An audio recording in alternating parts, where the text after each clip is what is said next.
Hey, everybody. Welcome back to another episode of Cinema A to B. Today's episode, we are going to be talking about the 1990 Mafia movie from Martin Scorsese, Goodfellas. And Ben, if I remember correctly from the many conversations we've already had about this movie, this is your favorite Mafia film. It is. Yes, like over Godfather, Godfather Part 2, all those. Goodfellas is it for you. This is the culmination of Mafia movies. It is, and it's not that I think that it's a better Mafia movie than Godfather or Godfather Part 2, but for me, when it comes to rewatchability and just having a good time, Goodfellas kind of checks all the boxes. I just find it much more rewatchable film than Godfather 1 or 2. But I think both Godfather 1 or 2 are better films. I think they predate it, which I think is a big deal by a lot. By over a decade. Yeah. And then stylistically, those films are very different. They look almost painterly the way they're lit. They look like paintings. So they're on another level, I think, from Goodfellas. But yeah, Goodfellas is like a top 3 or 4 movie for me in my top 10. It kind of floats around in there. I'm just amazed every time I put it on. The pacing is just masterful. Thelma Shoemaker, the longtime editor of Scorsese, who's still editing. I think she's in her 80s or maybe even, I don't think she's 90, but she's edited pretty much everything he's ever done. And the edit in Goodfellas, I'm convinced, is kind of what makes it so fantastic. It's very dependent on its edit. The edit and then the VO narration by the late Ray Liotta. God, I miss that guy. I do. This is really his breakout role too. Like, he had done a couple stuff beforehand. I mean, he had done several things, but like several well-known stuff, but this was kind of where he was the guy. And I gotta say, like, he deserved every moment of this. He did an amazing job. I mean, when you're going up against, Robert De Niro, who this is Robert De Niro in his heyday, kind of like, obviously after Raging Bull, after Taxi Driver, he's 5 years away from doing Heat. I mean, this is Robert De Niro's time of being something, and you're holding your own in scenes with him. Obviously doing stuff with Joe Pesci. It's Ray Liotta really brought it, and just as the main character just drives you along. This is not my favorite Mafia film. I am a true Godfather is my favorite Mafia film guy. I will say I really do like this film a lot. I mean, obviously, Scorsese does a fantastic job. There's so many good points to this movie that I can totally understand, and I don't begrudge anyone who likes this better than The Godfather or Godfather Part 2. For me, the first like 10, 15 minutes where they're talking about like the 50s, like when he's growing up and he's getting involved, and I love that time period of like before the Mafia got into the drugs, before it went all kind of crazy. It was just like this, that moment just it just always makes me happy. And so I've watched this recently and forgot that I really just watched the first half, and then usually something pulls me away, and I haven't finished the movie that many times. And so I was able to kind of finish it and go through it, but just really, really enjoyed everything about it. But fun little fact. So, Al Pacino actually turned down the role of Jimmy Conway that was filled then by Robert De Niro. So because he didn't want to do another gangster. He didn't want to be typecast as another gangster. However, that same year he was in Dick Tracy. So a far inferior film, and he was still as a really bad Mafia guy. Oh, so yeah, like, Dick Tracy's a cool movie though. I think it was it's fun. Largely ahead of its time. That's really funny. I didn't know that. And I thought enough time would have passed. For sure, there's no way it would have been typecast. That's ridiculous. Well, I mean, where do we begin? You touched on a really fun point, and that opening is fantastic. And it's like my favorite moment in the whole movie too. He's talking about these guys, they double parked wherever they wanted. Like, no, they were like bigger than the president of the United States. And my favorite is when that old 50s, it's probably a Cadillac, pulls up, and it's like a shot from the ground. and the door opens up and the guy steps out and you can see how heavy he was because the car lurches up like 6 inches. Yep. Yeah. I love that whole scene. The narration, it really sets the tone of the entire film. They talk about Paulie and like how he doesn't have a phone in his house and like everything's done kind of like people talk to him and then talk to him. Like I was reading about it and it really talked about like The Godfather is a movie about family. Goodfellas is a movie about a gang. Yes. Like, like that's the focus. It's not family, but it's a gang, or like that kind of camaraderie of that group of friends kind of a thing. Not so much group of friends, but definitely much more of a gang. And so there is a different kind of feeling that you get from a movie focused on family and a movie focused on gang. There's a little bit more backbiting. There's a little bit more kind of people kind of double crossing each other. Yeah. So you get a look at a kid pre-Mafia, his initiation into it as much as there would be, given the fact that he wasn't full-blooded Italian. So he's never becomes a made man, but he's in it. And then the fallout from being in the gang, and then ultimately at the end of the movie, his exit. Although if you ever read about the real Henry Hill, he didn't last in witness protection very long. In fact, I think he showed up at the premiere of Goodfellas and everybody was just like, wait, what are you doing here? Why are you, isn't somebody going to like off you at the premiere? And for whatever reason, the New York crime families just never decided to take a hit out on him. It never happened. He died. I don't know how long ago it was, of basically natural causes. Yeah. So, but yeah, I love all the inner workings, exactly like you said, of how the mob in New York during this time period operated, with Paulie not taking any direct phone call. He didn't want to have anybody hear what he was saying to them. So it was just, it was purely one-on-one. And then, they do a nice job. Liotta narrates at the very beginning that even the FBI never really understood what it was about. That they were the police for wise guys. They effectively operated that way for people that couldn't, because what they were doing was illegal. So they couldn't come to the police for protection. So that's what they provided. And it's such a sweeping epic. This film feels really big. Even now, when you watch it, everybody feels larger than life, from the characters they play, the cars, it just all feels really big, really loud. That's the kind of film it is. And I love every minute of it. Every time I put it on, and I've seen this movie dozens of times from start to finish, and it always feels fresh. I don't know how Scorsese pulled that off, but it does. It feels like a fresh viewing every time. And I mean, having just watched this, I have to completely agree with you. Like, and I've seen it less than you probably, but I've seen it definitely 5 to 7 times fully all the way through, and then put it on multiple times and, in the background of stuff. Because I really do enjoy this film. As much as I do like The Godfather better, this is definitely a fantastically done film. And it still held up. It still kept my attention the entire time. It still brought me into the characters because they're so diverse. They're so different. And I mean, Tommy is just an interesting character all by himself. And I always steal kind of your thoughts on Tommy. So I won't steal them on our podcast since you're actually here. I won't. I'll let you talk about Tommy. Okay. But we should go for it. We should. Okay. We should. Let's talk about Tommy. So the thing with Tommy that I've realized is that maybe outside of Anton Chigurh from No Country for Old Men, Tommy DeVito might be the most terrifying character in cinema for me. Yeah. Because of his level of unpredictability and his volatility, and the way he can kind of lure you in with his charm and then just kill you without any. And you see this demonstrated in its full furor when he kills Spider. Yeah. And that scene is just terrifying every time I see it. I've seen that scene dozens of times, and it's as shocking on the 25th viewing as it was on the first.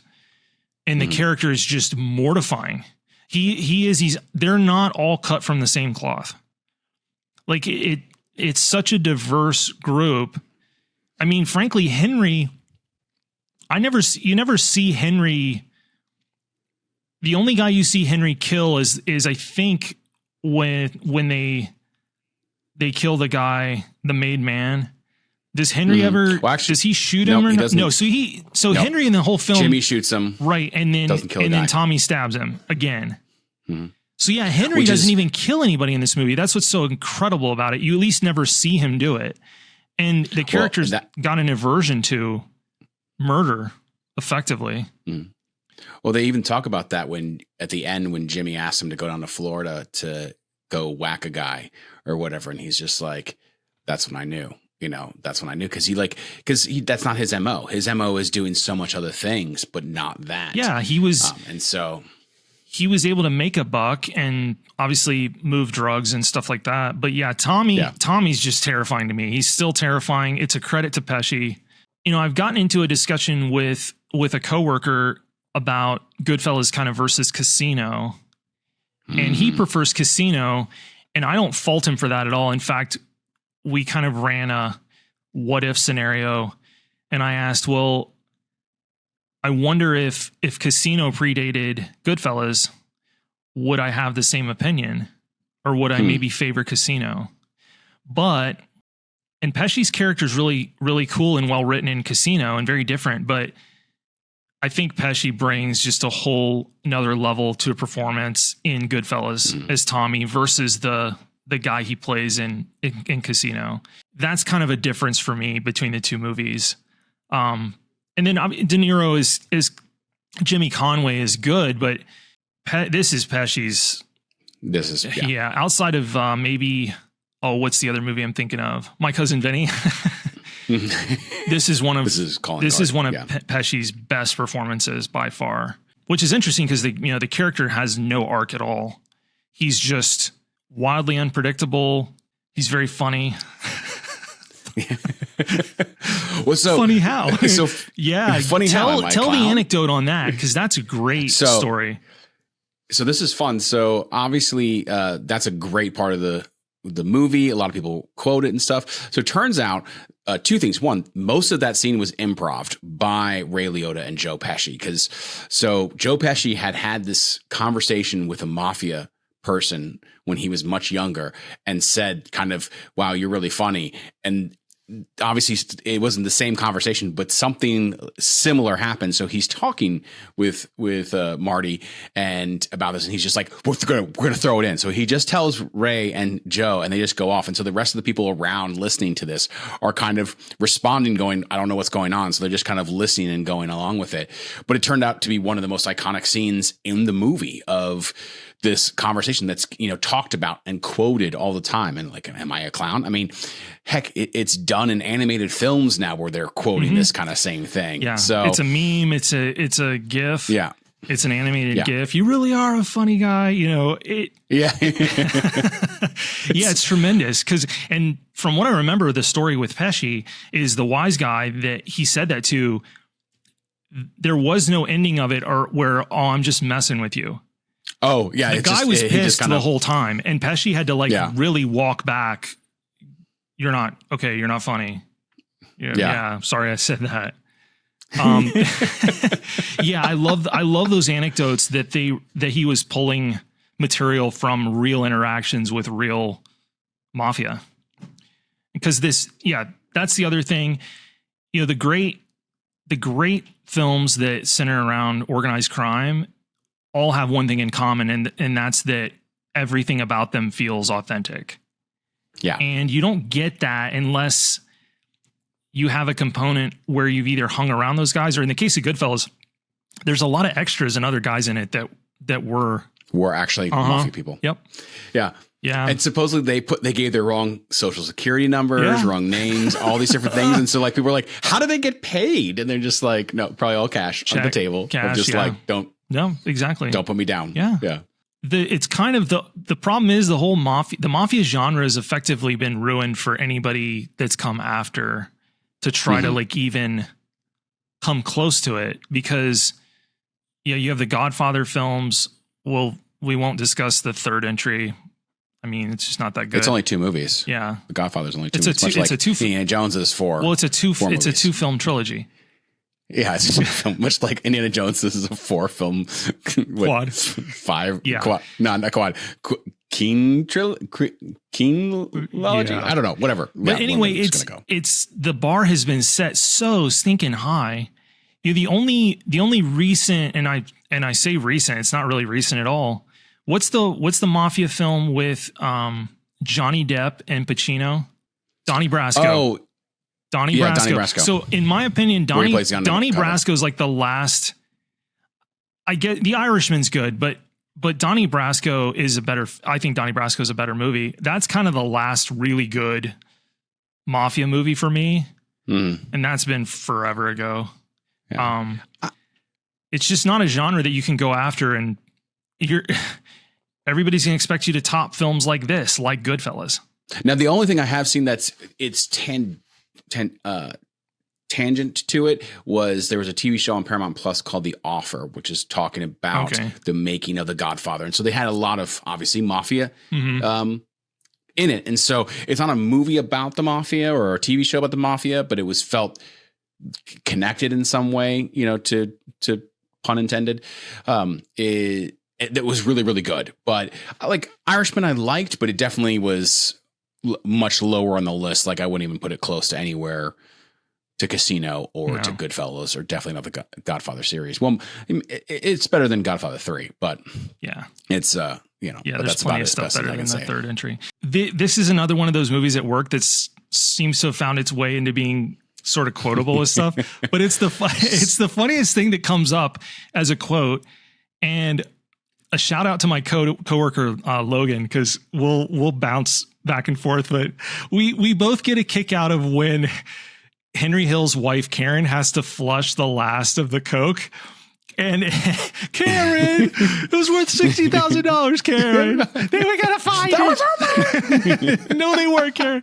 It's just the movie's not killer quotable compared to some other things, but it is still pretty freaking quotable. And then the other one we do is, we had a system for the garlic. It was, a real good system. You slice it so that it liquefies in the pan. That's the other component of this movie that I adore, is the nod to great Italian cooking. Mm-hmm. Like it's just I don't know.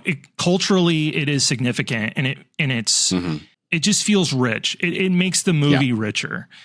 Having things like that, and like don't put too many onions in the sauce. Stuff like that. Exactly. Well, and he's using the razor blade to cut the garlic. I mean, that's probably my second favorite portion of the film, is that, because one is about food and stuff like that. But so here's another fun fact. So Scorsese's mother was Tommy's mom in the film, right? So, and the scene that they go to, like when they've killed the mobster guy, and then in the back, and they go to that outside of the painting, that entire scene is also improvised. Yes. And so it's just them conversing. It's hysterical. And she was such a lovely woman. If you've ever read anything about her, she was a doll. Yeah. Great. And she's so good in that role. And and she's fantastic, and plays off of them and just is like talking and having a good time. That was the whole component of why that worked, is because she knew Pesci and Ray and especially De Niro so well. She especially knew De Niro very well. Yeah. She's just hanging out with friends. Yeah. Like he didn't have to give her any direction, because she's known these guys. I think the only guy that would have been new to her would have been Liotta, which fits the film, because he's like the newer guy in the gang. And so, she's hanging out with friends, and they just let the cameras roll, and it's just magical and funny. Oh, that scene is so funny. Oh, I love that scene. So, but the fact that it's all improvised is great. But the second portion, that all the prop Italian food that was on set was made by his mother. Really? I did not. I did not know that. I did not know that. I was reading that, and apparently you were not allowed to touch the sauce, like, or to taste it or whatever. Like, she's like, I'm cooking this. Like, she's actually like really cooking it, but using it and stuff like that. And so, like, one of the guys I was reading was talking about, like, I went and like part of the scene, I was like, oh, I took a soup, and she came back and she's like, please don't ever touch my not my soup, sorry, my sauce. Oh yeah, please don't. It's cooking. You need to leave it alone. Like, you know, it's like.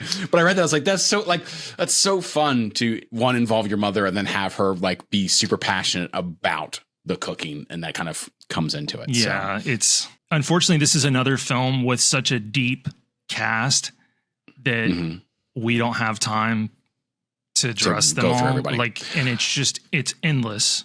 Lorraine Bracco, fantastic, obviously, and I love that scene where he stands her up. Yep, and she comes in the car, and he's like, she was yelling at me, but she looked good.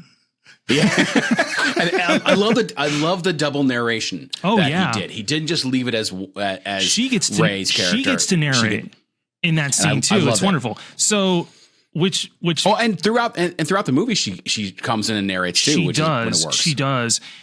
I want to address more of like I'm not going to name him, but the gentleman that I used to work for that despised voiceover narration in film, and how terrible of an opinion that really is, and would just immediately discard anything in cinema that had voiceover narration. So we've eliminated this film, Shawshank Redemption, countless other pieces of cinema that rely on narration. Some type of narration. Yeah. And let's have like a little bit of a larger discussion on why this works so well. You can't always convey, especially the inner thoughts of a character. You can't convey these things in any other method than providing some narration. Now, I can understand if it was like overly leaned upon, but that's not what I see here from Scorsese. It augments scenes. It gives them more context, and it makes them, in the case of that scene where she confronts him, it's funnier. It's funnier. Like the comedy, there's comedy in the narration. Yeah. I think you hit the nail on the head. He's not describing what's going on in the scene. He is adding like subtext or color to what it is. Like, he's commentating basically on what's happening as opposed to just kind of saying what's happening, which I think is the big difference. I mean, bad narration is telling me what's happening on screen. Yeah. He's not doing that. Like, he's doing that he's adding things to it to make it a richer feel to it. And also, this is a movie that's coming from his perspective. I mean, the whole thing is from him. I mean, it's so much so that he actually breaks the fourth wall at the end, where he's then talking directly to the camera, which throws me every single time he does it. I don't like it.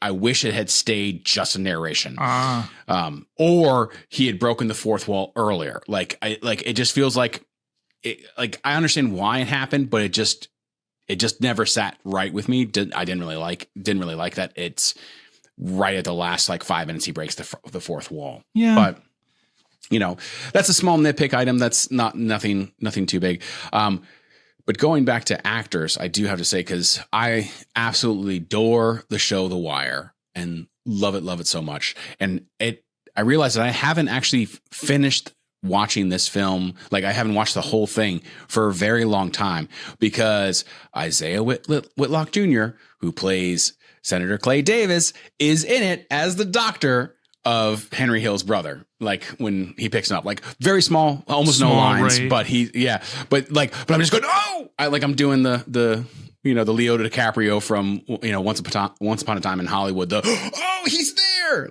So I was really excited to see him. Before we go much further, we're going to have to talk about one scene in particular. Okay. We got to talk about the Copacabana entrance, because let's be honest, that scene is amazing. One of the most famous shots in all of cinema. And one that is, people are trying to retry and redo. Well, it's constantly homaged. It is. It's homaged a ton. The single shot. Single Steadicam for about 3 minutes straight. Yeah. And you're going through different lighting sequences. You're going through small corridors. That was the challenge, right? Is to set the to get all the lighting right where you're not having to change the exposure. Because they did, to my knowledge, they don't do that exposure rack in that. No, it's sitting. The camera's sitting on the same F or T stop for exposure, and so the rumors are that thing took days to light. I don't know if that's true or not. I have no idea. The challenge is, if you think about it in modern terms, that scene wouldn't be difficult at all because you have really, really good, even if you were shooting film today, you would have really, really good digital playback. And so you'd be able to run through there and see where the lighting is like kind of uneven. And, but in, what is it, 1990? 1990. Well, so he was in the late 80s and they're filming it probably. Yeah. So like they're probably shooting in like 89 or something like that. So the reality is in 89, the way you do that is you're building out the alleyway, that hallway, the kitchen, the other corridors they move through, and then ultimately the lounge, right? So you're having to set the lighting and then use a light meter throughout. Well, and to get everything even, that's super time consuming. Yeah. Well, so they spent over a week of just rehearsing. I know specifically because I was reading specifically about this because again, that scene's so huge. So the Steadicam operator was named Larry McConkey, and apparently, so the Steadicam had been around for 15 years, but no one had really truly used it too much. But Larry actually trained under the creator of the Steadicam for like a week. He went to his house and they just did a bunch of stuff. He goes, it was the most helpful and like taught me so much more than any type of class could ever do. Just 1 week of they did Steadicam work in this guy's house. Anyways, he was talking about like he just worked with Ray Liotta and Lorraine and just kind of walked through the scene, did a bunch of stuff, like help work out the pain points of like going down the steps when they go down from the alley or whatever, where it's like if he kept too close, he was seeing over top of their head, so he had to angle down, but then he was so far behind that Ray had to kind of they had to figure out a way for him to stay put for a little bit. So that way he could quickly catch up. So that way they're not around the corner. So like it was a lot of walkthrough, but what he did to kind of, I think to your point with getting the light levels was he actually, for the rehearsals, he put a video camera on top of the Steadicam. He attached it to it and then ran through it. So you could kind of see what's going on. And then, I mean, obviously it's not the same thing, but gives you as close of a realistic idea of the light levels, what you're going to have to do. And that scene is absolutely amazing. Just it is. Fantastic. And it's homaged, and it'll never be replicated because it was it's just the first iteration, and frankly still probably the best. And they did it so well too, because like they were building the hallways and tearing down the hallways as the Steadicam's going through. So they had to like create stops. Like with the kitchen scene, you think you're walking through the kitchen. It's actually like a big like loop. They actually loop around the kitchen and they exit out the door that they entered in through. And so like while they're going through the kitchen, people are quickly changing out like props and stuff like that so they can walk down a different hallway to get into the lounge. Like, I mean, this is the kind of stuff that they thought of and had to do that it just absolutely crazy. This is the problem solving that cinema is kind of known for. Yeah. This is the complexity involved in achieving your vision.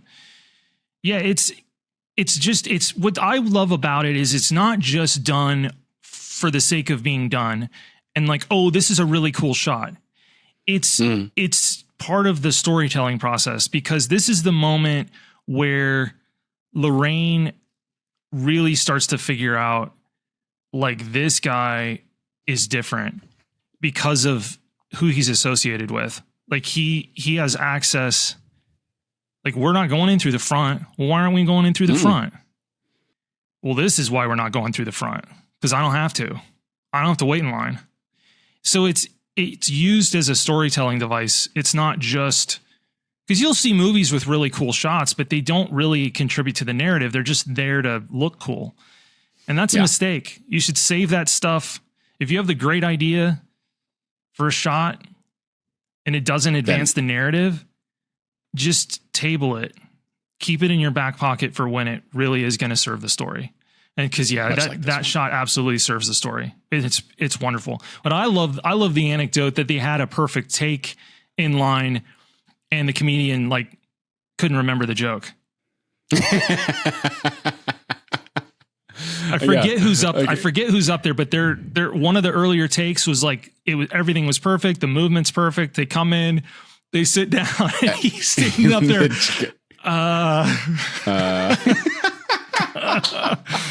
I didn't read that. That's hilarious. Yeah, it's way to ruin, because that's the very end. Like, come on, way to ruin 3 minutes of film time. It was Henry Youngman, right? I think so. The king of the one-liners, basically. Yeah. He forgot. He basically forgot his lines. Like, he forgot his line coming in because he plays himself. Yeah. So I take my wife anywhere, but she always comes back. She always finds her way back home. Oh my goodness. Yeah, it's this is definitely the funniest Mafia movie there is. Oh yeah, definitely. I mean, it's not a comedy. It's not in the least, but it is very, very funny. But don't say that. Don't say that to anybody because you may get killed by Joe Pesci. Yeah. I amuse you. I amuse you when I clown. Yeah, it's tremendous. Well, we've kind of, I think we're on the outside of the 30-minute self-imposed. Just a little bit. But this, I mean, when you talk about Goodfellas, though, it is a good time and good enjoyable. Goodfellas film. Is a good time. Like, yeah. But super, super violent. So obviously it earns that R rating. And actually it almost got altered by the studio because it was so violent. And it is. And it did actually didn't test very well. And they didn't think, and then it just, obviously it did really well in the box office, or did well in the box office. Yeah, gosh, I'm just thinking of all the Maury's wigs don't come off. Probably could spend another half hour on this, but folks, if you've not watched Goodfellas, who are you? Who is that? Yeah. No, this is another one that's getting up there in age. And I mean, it's 33 years old now. Definitely in the top films that Scorsese has done. I'll go out on a limb and say I think Scorsese is the greatest American director like alive today. I do. I think he's better than Spielberg. I think he's I do. I think his filmography is unmatched. Even though a lot of it kind of works in maybe a narrower. Spielberg's definitely a more diverse director, but as far as broader sense, as far as highest tier of quality, I think Marty's got him beat, not by much, but I've always kind of felt that. And now I feel solidified in that because it feels like Spielberg's just decided to make these tiny art house pictures, and Scorsese's still giving me some big movies. I mean, with Flower Moon, Killers of the Flower Moon, yeah. And we're not that far removed from Wolf of Wall Street, so this guy's still got it. It's crazy. Yeah, it's crazy. Yeah, I mean, and The Irishman wasn't bad. It just wasn't. I mean, I feel some of it was because it was Netflix, and they're not as big about runtime, or they don't really care. They just kind of said, "Do your own thing." No one was reining him in, so he could kind of just make this. It's a director's cut. They could make this bloated film that just with his friends that kind of was like, this could have been better. Yeah, but for now, that wraps it up on Goodfellas. I would be remiss to say we will never revisit this again, because there easily could be a Goodfellas revisited. Probably not. But all right, man, that wraps this one up. Thanks, everybody.